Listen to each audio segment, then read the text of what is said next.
وَلَقَدْ يَسَّرْنَا الْقُرْآنَ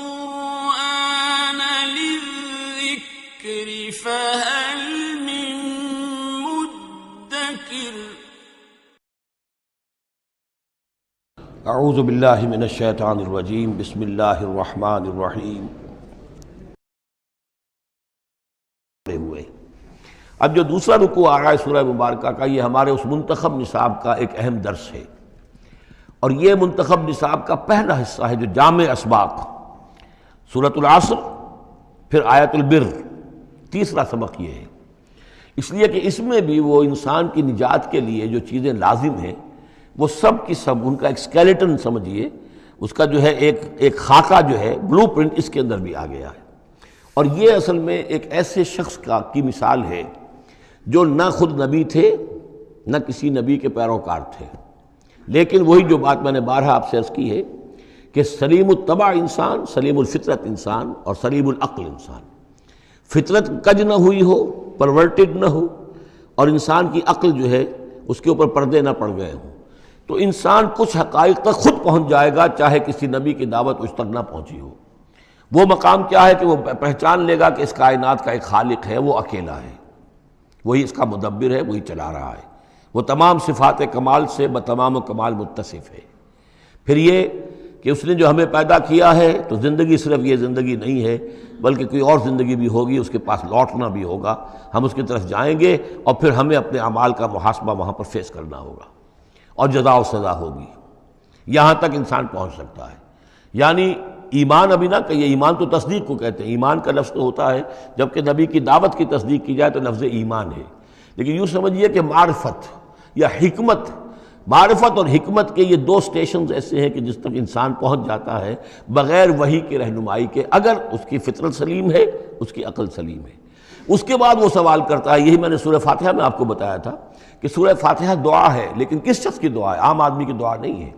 وہ ہمیں تلقین تو کی گئی ہے نماز میں، ہم وہی پڑھتے ہیں، لیکن اس میں پیش نظر کیا ہے کہ ایک شخص جو اپنی سلامتی طبع، سلامتی فطرت، سلامتی عقل سے یہاں تک تو پہنچ گیا کہ الحمدللہ رب العالمین الرحمن الرحیم مالک یوم الدین ایاک نعبد، یہاں تک تو وہ پہنچ گیا ہے۔ اے رب، پھر تیری ہی بندگی کرنی چاہیے، تیری ہی مرضی پر چلنا چاہیے، لیکن تیری مرضی کس شے میں ہے یہ ہمیں معلوم نہیں، تو کس چیز سے راضی ہوتا ہے، کس سے ناراض ہوتا ہے یہ ہمیں معلوم نہیں، تیری بندگی کیسے کریں یہ ہمیں معلوم نہیں۔ تو اس سے آگے پھر ہے وہ جو اہدنا الصراط المستقیم، ایاک نعبد و ایاک نستعین اہدنا الصراط المستقیم۔ تو ایسی ایک شخصیت تھی حضرت لقمان کی، جہاں تک روایات ہیں ان سے معلوم ہوتا ہے کہ یہ حبشی النسل تھے۔ نوبیا ایک جگہ ہے کہ جو سوڈان اور یوں سمجھیے کہ مصر کے تقریباً درمیان یا سرحد پر ہے، وہاں یہ رہتے تھے اور کارپینٹر تھے، لیکن یہ کہ اللہ تعالیٰ ذہانت جس کو بھی چاہے دے دے، لیکن ان کے اندر اللہ تعالیٰ نے وہ ذہانت بھی دی تھی، اور وہ سلامتی فکر، سلامتی عقل، سلامتی فطرت، سلامتی قلب، اس کے نتیجے میں وہ اس چیز تک پہنچ گئے تھے، توحید تک۔ اور اس کے ساتھ ہی یہ ہے کہ اعمال انسان کے جو ہیں وہ ضائع جانے والے نہیں ہیں، ان کا کوئی نہ کوئی بدلہ مل کر رہے گا۔ باقی یہ کہ جو چیزیں وہی سے معلوم ہوتی ہیں، جنت دوزخ، وہ تو ان کے تذکرہ نہیں ملے گا اس کے اندر، جو چیزیں، اور کسی رسول کا تذکرہ بھی نہیں ملے گا، اس لیے کہ وہ کسی رسول کے امتی ہوتے تو تذکرہ کرتے۔ یہاں انہوں نے جو اپنی ایک حکیم اور دانا انسان نے اپنے ساری عمر کے سوچ کا جو لب لباب ہے، خلاصہ ہے، حاصل ہے، وہ اپنے بیٹے کو اپنے انتقال کے وقت وصیت کی شکل میں منتقل کیا ہے، اور اس کو اللہ تعالیٰ نے قرآن میں نقل کر دیا، کیونکہ ان کے اقوال کوٹ کیے جاتے تھے۔ جیسے ہم کوئی تقریر کرتے ہیں تو کبھی علامہ اقبال کا حوالہ دیتے ہیں، ان کا شعر کوٹ کر دیتے ہیں، کبھی کسی اور کا،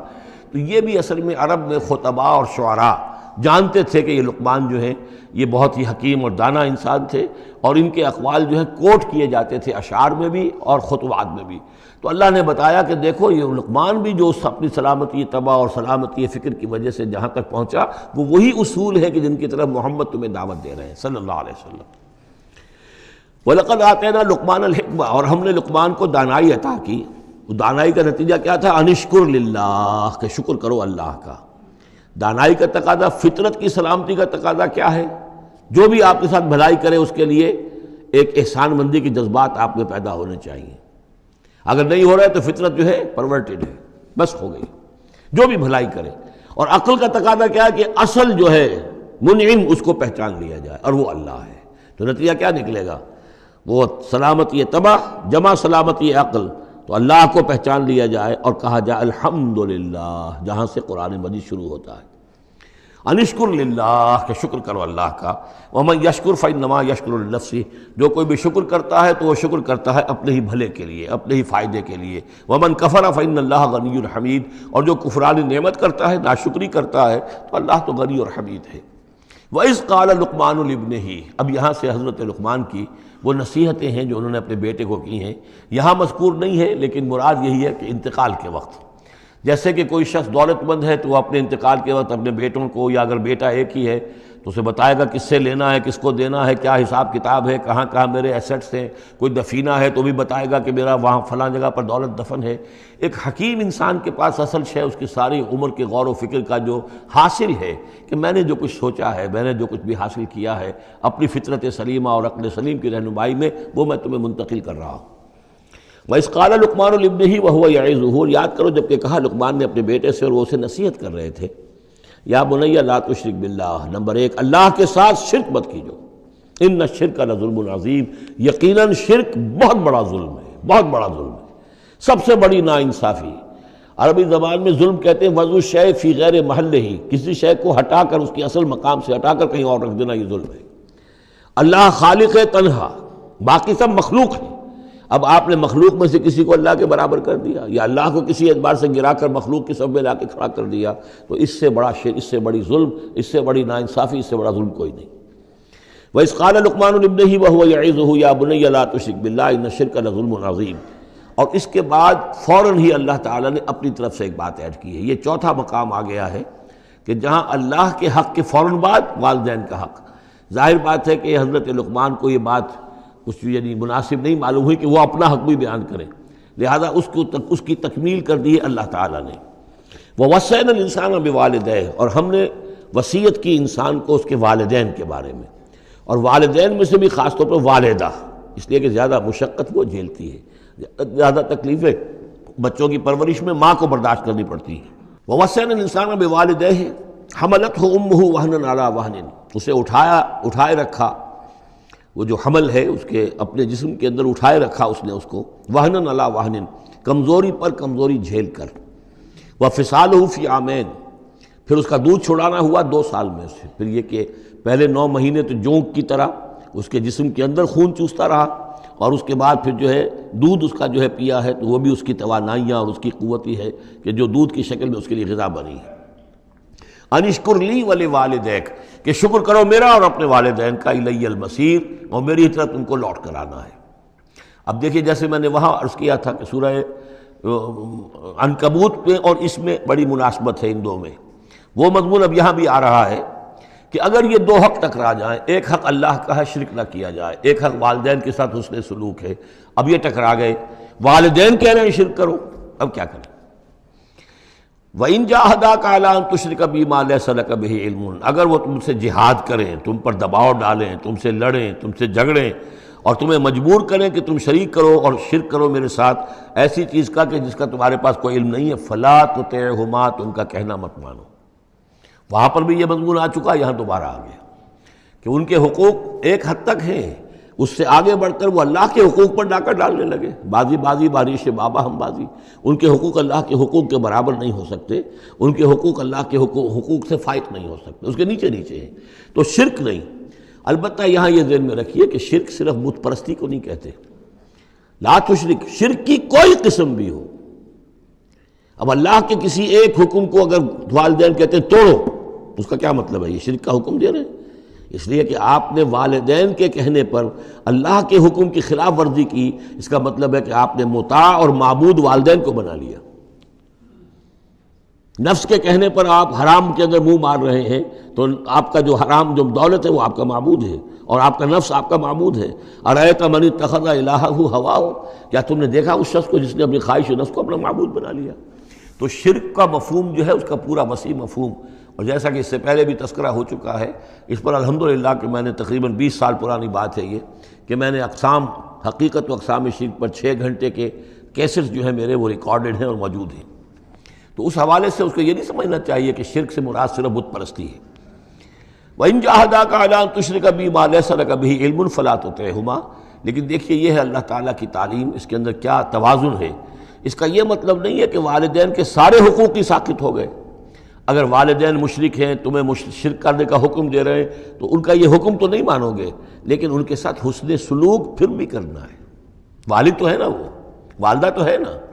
وَصَاحِبْهُمَا فِي الدُّنْيَا مَعْرُوفًا، دنیا میں ان کے ساتھ رہو بہتر انداز میں، صحیح انداز میں خدمت ان کی کرو، اگر انہیں ضرورت ہے تو اپنا مال ان پر خرچ کرو۔ اس کے اندر یہ نہیں ہوگا کہ سارے حقوق ساقط ہو گئے، اب انہیں گالیاں دینی شروع کر دو یا ان کو جو ہے ستانا شروع کر دو، نہیں۔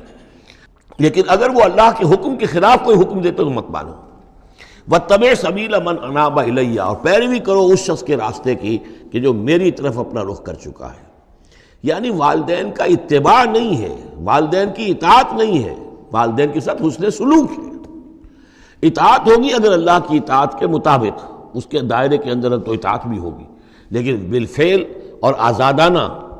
آزادانہ کوئی اطاعت نہیں والدین کی۔ کہیں بھی قرآن مجید میں نہیں آیا اپنے والدین کی اطاعت کرو۔ کیا حکم دیا گیا؟ حسن سلوک، نیک سلوک، ان کی ضرورت، ان کی خبر گیری ہے، ان کی خدمت ہے، ان کی ضروریات کا لحاظ رکھنا، اس کا حکم ہے۔ باقی پیروی کرو اس شخص کی جس نے اپنا رخ میری طرف کر لیا ہے، وہ کوئی بھی ہے۔ پہلے انبیاء ہوتے تھے، انبیاء کی پیروی کرو، اب انبیاء نہیں ہیں، انبیاء کے خادم ہیں۔ انبیاء کی امتوں میں جو شخص بھی اٹھا ہے دین کی دعوت لے کر، جس نے اپنا رخ کر لیا ہے، جس نے کہا میں چل رہا ہوں اللہ کے راستے میں، کون میرا ساتھی بنتا ہے، تو پیروی کرو اس کی۔ وَاتَّبِعْ سَبِيلَ مَنْ أَنَابَ إِلَيَّ، پیروی کرو اس شخص کے راستے کی جس نے اپنا رخ میری طرف کر لیا ہے۔ ثُمَّ إِلَيَّ مَرْجِعُكُمْ، پھر میری ہی طرف تم سب کا لوٹنا ہے۔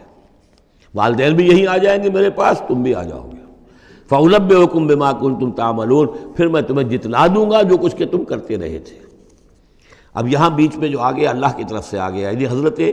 لقمان کی نصیحت صرف ابھی ایک آئی تھی، یا بنی لا تشرک باللہ ان الشرک لظلم عظیم، اے میرے بچے شرک مت کرنا اللہ کے ساتھ، اس لیے کہ شرک جو ہے بہت بڑا ظلم ہے، بہت بڑی ناانصافی ہے۔ دوسری وصیت ان کی کیا ہے؟ یا بنی انہا ان تک مثقال حبۃ من خردل فتکن فی صخرۃ او فی السماوات او فی الارض یأت بها اللہ ان اللہ لطیف خبیر۔ اے میرے بچے عمل، خواہ وہ نیکی کا ہو خواہ بدی کا ہو، انہا، ہا کی ضمیر ہے عمل کی طرف، عمل خواہ ایک رائی کے دانے کے ہم وزن ہو۔ اب یہ سب سے چھوٹی چیز، رائی کا دانہ، فتیلہ، نقیرہ، یہ تین چیزیں آتی ہیں قرآن مجید میں عام طور پر چھوٹی شے کے لیے، لا یظلمون فتیلہ، لا یظلمون نقیرہ، اور یہ کہ رائی کا دانہ، رائی کا دانہ بہت چھوٹا، تو چاہے وہ نیکی یا بدی ہو، رائی کے دانے کے ہم وزن۔ اور پھر فتکن فی صخرۃ، وہ کسی پہاڑ کی، کسی چٹان کے پیٹ میں جا کر، کسی کھو کے اندر جا کر وہ عمل کیا گیا ہو، او فی السماوات، یا آسمانوں میں کیا گیا ہو۔ اب تو آسمانوں میں ہے نا، آپ خلا میں جا کر وہ عمل کر رہے ہیں، تو پھر اب تو انسان جو ہے وہاں تک پہنچ گیا ہے۔ او فی الارض، یا زمین کے پیٹ میں گھس کر کیا گیا ہو، یأت بہ اللہ، اللہ اسے لے آئے گا۔ یعنی انسانی اعمال، انسان اشرف المخلوقات ہے، اور انسانی اعمال ایسی گھٹیا چیز نہیں ہے کہ ایسے ضائع کر دے اللہ، چاہے وہ نیکی ہے چاہے بدی۔ فمن یعمل مثقال ذرۃ خیرا یرہ ومن یعمل مثقال ذرۃ شرا یرہ، لیکن عمل ضائع نہیں ہوگا، چاہے وہ رائی کے دانے کے برابر ہو، پھر چاہے وہ کسی چٹان میں گھس کر کیا گیا ہو، کسی پہاڑ کی کھو میں کیا گیا ہو، چاہے وہ خلا اور فضا کی پہنائیوں میں کیا گیا ہو، چاہے وہ زمین کے اندر سرنگ کھود کر کیا گیا ہو، یأت بہ اللہ ان اللہ لطیف خبیر، یقیناً اللہ تعالیٰ باریک بین ہے، باخبر ہے۔ اب دو چیزیں آ گئیں، اللہ کے ساتھ شرک نہیں، اور اعمال کے بارے میں دیکھ لو، نیکی اور بدی کے نتائج نکل کر رہیں گے۔ اس سے آگے بعث بعد الموت کا یہاں تذکرہ نہیں ہے، اس سے بعد جنت اور دوزخ کا، اس لیے کہ یہ چیزیں معلوم ہوتی ہیں پھر نبی کے بتانے سے۔ اصولی طور پر جو چیز حکمت سے انسان جہاں تک پہنچ سکتا ہے وہ دو ہیں، ایک خالق اور اس کے ساتھ شرک نہ ہو، اور نمبر دو اس اعمال انسانی ان کا ضرور بدلہ ملے گا۔ اب اس کے بعد تیسری بات، یا بنی اقم الصلاۃ، نماز قائم رکھ، یعنی جس اللہ کو تم نے پہچان لیا ہے، اب محض ایک مرتبہ پہچان لینا کافی نہیں ہوگا، اسے یاد رکھنا ضروری ہے، ورنہ شیطان تمہیں ورغلائے گا، تمہیں ادھر ادھر سے جو ہے تمہارا نفس تمہیں غلط راستے پر ڈال دے گا، جب تک کہ یہ ایمان باللہ مستحضر نہ رہے ذہن کے اندر۔ اور ایمان باللہ کو مستحضر رکھنے کے لیے ذکر ہے جو ہم پڑھ چکے ہیں، اتل ما اوحی الیک من الکتاب واقم الصلاۃ ان الصلاۃ تنہی عن الفحشاء والمنکر۔ لہذا اب نماز کون سی تھی وہ ہم نہیں جانتے، لیکن کوئی ذریعہ ایسا ہونا چاہیے کہ تم اللہ کو یاد کیا کرو۔ یا بنی اقم الصلاۃ، اور نمبر 4 وامر بالمعروف ونہی عن المنکر، اور نیکی کا حکم دو اور بدی سے روکو۔ یہ بھی تمہاری ذمہ داریوں میں سے ہے، یہ بھی انسان کی، یوں سمجھیے کہ اس کی انسانیت، اس کی شرافت، اس کی مروت کا تقاضا ہے کہ وہ اپنے جو ابنائے نو ہیں، جو بھی انسان ہیں، ان کی بھلائی کے لیے کوشاں ہوں، اور سب سے بڑی بھلائی ان کی اور سب سے بڑی خدمت یہی ہے کہ انہیں برائیوں سے روکا جائے اور بھلائیوں کی دعوت دی جائے۔ وَاصْبِرْ عَلَىٰ مَا أَصَابَكَ، اور یہ بھی جان لو کہ اگر یہ امر بالمعروف و نہی عن المنکر کرو گے تو تکلیفیں آئیں گی، مصیبت آئیں گی۔ پسند تو کسی کو نہیں ہے کہ آپ اس پر تنقید کریں۔ اگر آپ کسی بچے کو بھی سڑک پر کھیل رہا ہو، گلی میں کھیل رہا ہو، اگر آپ اس سے کہہ دیں کہ بیٹے یہ کوئی کرکٹ کھیلنے کی جگہ نہیں ہے، کسی کی گاڑی کا شیشہ توڑو گے تم، تو آپ دیکھ لیجئے پھر کیا آپ کا وہ اس کو کیا جواب دے گا آپ کو۔ اسی لیے آپ بولتے ہی نہیں ہیں کہ اپنی عزت لے کر وہاں سے نکل جائیں۔ تو کسی کو بھی نصیحت پسند نہیں ہے، حق کڑوا ہے، لہذا آپ اگر حق کہنا ہے اور نصیحت کرنی ہے تو پھر تیار رہو کہ وہ ممکن ہے تمہیں پلٹ کر گالی دے دے، وہ کہے کہ تم پہلے ذرا اپنے دامن کو دیکھو تمہارے کتنے دھبے ہیں۔ اب جو بھی ہو برداشت کرو، اور اگر کوئی بڑی بات ہے، اگر فرعون کے سامنے جا کر حق کہو گے تو وہ تو کہے گا کہ میں تمہیں جیل میں ڈالوں گا۔ تو اس طریقے سے یہ وَاصْبِرْ عَلَىٰ مَا أَصَابَكَ، پھر جو شے بھی تم پر آئے اس پر صبر کرو، إِنَّ ذَلِكَ مِنْ عَزْمِ الْأُمُورِ، یقیناً یہ چیزیں ہیں جو بڑی ہمت کے کاموں میں سے۔ گویا کہ وہ چاروں چیزیں اس میں آ گئیں، وَالْعَصْرِ إِنَّ الْإِنسَانَ لَفِي خُسْرٍ إِلَّا الَّذِينَ آمَنُوا وَعَمِلُوا الصَّالِحَاتِ وَتَوَاصَوْا بِالْحَقِّ وَتَوَاصَوْا بِالصَّبْرِ۔ یہاں اصطلاحات ذرا علیحدہ ہو گئی، تواصی کے بجائے امر بالمعروف نہی عن المنکر آ گیا، صبر جو کا تو ہے، باقی ایمان اور وہ تمام چیزیں، اعمال صالحہ میں سے نماز آ گئی، والدین کے ساتھ حسن سلوک آ گیا۔ آخری 2 آیتیں ہیں وَلَا تُصَعِّرْ خَدَّكَ لِلنَّاسِ، اور دیکھو اپنے گالوں کو پھلا کر مت رکھو لوگوں کے سامنے، یعنی تکبر اور غرور، اس انداز میں رہنا۔ وَلَا تَمْشِ فِي الْأَرْضِ مَرَحًا، اور تم زمین میں اکڑ کر نہ چلو۔ ان اللہ لا يحب كل مختال فخور، یقیناً اللہ تعالیٰ کو جو اکڑنے والے ہیں، اور یہ مختال بنا ہے خیل سے، خیل کہتے ہیں گھوڑے کو، گھوڑے کی چال میں ایک تمکنت ہوتی ہے، تو جب انسان بھی بڑی تمکنت کے ساتھ چلتا ہے تو وہ گویا کہ اختیال بن گیا۔ لا يحب كل مختال فخور، شیخی خورے، فخر کرنے والے، اکڑنے والے اللہ کو پسند نہیں ہے۔ یہ مضمون سورہ بنی اسرائیل میں بھی آ چکا ہے۔ وَلَا تَمْشِ فِي الْأَرْضِ مَرَحًا إِنَّكَ لَن تَخْرِقَ الْأَرْضَ وَلَن تَبْلُغَ الْجِبَالَ طُولًا، تم کتنا ہی پاؤں مار کر چلو ہماری زمین کو پھاڑ نہیں سکتے، اور کتنی گردن اکڑا لو، اونچے ہو جاؤ، سینہ تان لو اور اوپر ترا بھی چڑھا لو، لیکن یہ کہ تم پہاڑوں کی اونچائی تک نہیں پہنچ سکتے۔ آخری بات فرمائی وَاقْصِدْ فِي مَشْيِكَ، اپنی چال میں میانہ روی اختیار کرو۔ یہ میانہ روی ہر اعتبار سے، چال میں بھی، خرچ میں بھی، والذین اذا انفقوا لم یسرفوا ولم یقتروا وکان بین ذلک قواما، یہ ایک میچور شخصیت کا کہ اس کے اندر ہر اعتبار سے معلوم توازن ہو، انتہا پسندی کسی بھی اعتبار سے نہ ہو۔ واقصد فی مشیک واغضض من صوتک، اور اپنی آواز کو پست رکھو۔ اس کا مطلب کیا ہے کہ کہیں کوئی آرگومنٹ ہے کہ جھگڑا ہو گیا ہے تو آواز کو بلند کرنے کی کوشش نہ کرو، بات اپنی کرو۔ عام طور پر یہ ہوتا ہے کہ جب آدمی دیکھتا ہے کہ میری دلیل تو کمزور پڑ گئی تو پھر وہ اپنی آواز کی والیوم بڑھا کر کوشش کرتا ہے کہ کمپنسیٹ کرے کہ دلیل عقلی اعتبار سے تو کمزور ہے لیکن میری آواز جو ہے وہ اس کے اندر وزن پیدا کر دے۔ وَلَا وَاغْضُضْ مِن صَوْتِكَ، اور دیکھو إِنَّ أَنكَرَ الْأَصْوَاتِ لَصَوْتُ الْحَمِيرِ، آواز جو گدھے کی ہوتی ہے وہ ڈھیچو ڈھیچو جب کرتا ہے تو بلند تو وہ بہت ہوتی ہے لیکن کس قدر ناپسندیدہ آواز ہے، کتنی ناپسندیدہ آواز ہے۔ تو آواز کی بلندی کوئی حسن نہیں ہے، اصل تو یہ شے ہے کہ آپ جو بات کہیں وہ وزنی ہو، وہ دلیل کے ساتھ ہو، اور وہ آپ اپنی بات کو منوا سکیں اس کے حوالے سے۔ تو یہ ہے 8 آیات پر مشتمل جو رکوع ہے، یہ دوسرا رکوع سورہ مبارکہ کا، یہ ہمارے اس منتخب نصاب کا تیسرا سبق ہے۔ بارک اللہ لی و لکم فی القرآن العظیم ونفعنی وإیاکم بالآیات